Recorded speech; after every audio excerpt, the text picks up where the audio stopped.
حضرت موسیٰ علیہ السلام کے زمانے میں ایک غریب اسرائیلی مچھلیوں کا شکار کر کے گزر بسر کرتا تھا۔ ایک روز بڑی سی مچھلی ہاتھ لگ گئی۔ بازار لے کر پہنچا کہ اچھے دام میں بیچ کر اہل و عیال کی ضروریات پوری کر سکے۔ ایک شہزور طاقتور نے بلا قیمت ہی مچھلی ہتھیانا چاہا۔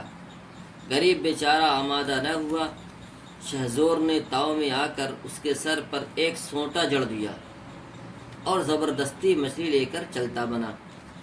مظلوم شکاری نے یوں بددعا کی، میرے مولا، تو نے مجھے کمزور، اسے طاقتور بنایا، تو ہی اس سے میرا حق دلا دے۔ میں تجھ سے فوری بدلے کا خواستگار ہوں۔ آخرت تک انتظار کی تاب مجھ میں نہیں۔ وہ ظالم مچھلی لے کر گھر پہنچا۔ مچھلی نے اس کی انگلی میں کاٹ لیا۔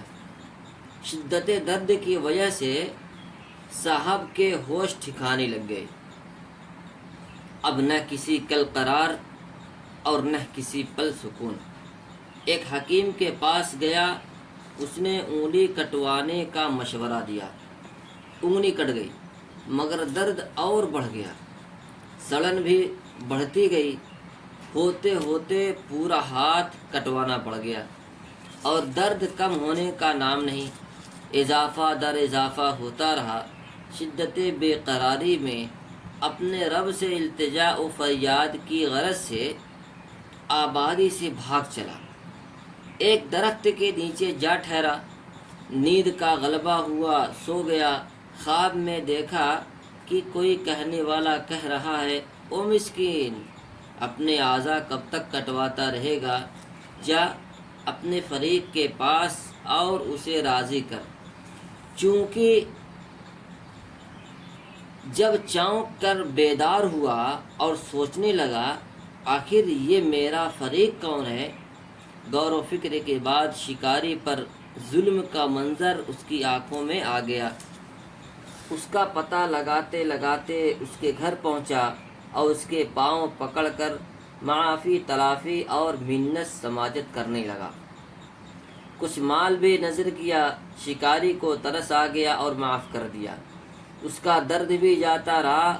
اسی رات اللہ رب العزت نے اس کے کٹے ہوئے ہاتھ کو درست فرما دیا اور حضرت موسیٰ علیہ السلام کی طرف وحی بھیجی کہ اے موسیٰ، میرے جاہ و جلال کی قسم، اگر اس شخص نے اپنے فریق کو راضی نہ کیا ہوتا تو پوری زندگی یوں ہی عذاب میں مبتلا رہتا۔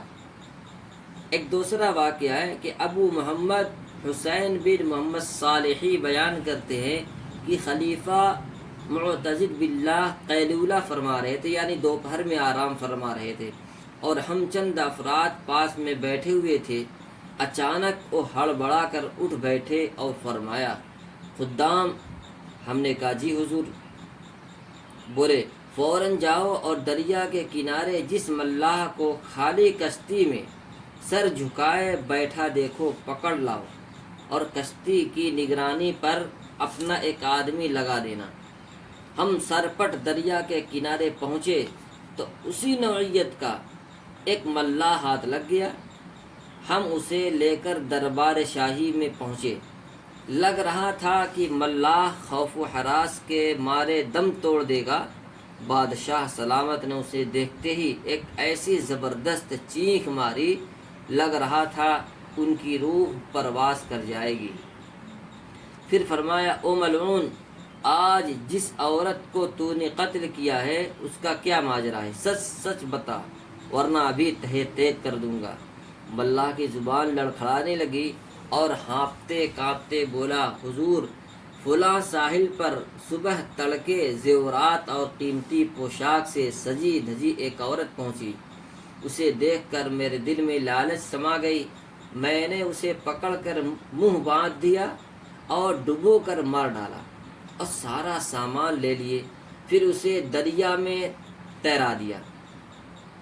میرے دل میں خیال آیا کہ اگر یہ سامان گھر لے جاتا ہوں تو راز فاش ہو جائے گا، لہٰذا میں یہاں سے بھاگ کر واسط چلے جانے کے ارادے سے وقت فرصت کا منتظر رہا۔ اتنے میں حضور کے آدمیوں نے مجھے دھر دبوچا۔ خلیفہ نے پوچھا سامان کہاں ہے؟ اس نے کہا کشتی کے اگلے حصے میں۔ بادشاہ نے سامان منگوایا اور کہا ظالم ملاح کو بھی دریا میں ڈبو دو، اور پھر پتہ لگا کر اس عورت کے ورثاء کو سامان حوالے کیا۔ اللہ جل شانہ اپنے مظلوم بندوں کے انتقام پر ہر طرح قادر ہے، اور ظالم کو اس کے ظلم کی سزا دیتے رہنے کا دستور اب بھی نافذ العمل ہے۔ وَلَن تَجِدَ لِسُنَّتِ اللَّهِ تَبْدِيلًا وَلَن تَجِدَ لِسُنَّتِ اللَّهِ تَحْوِيلًا۔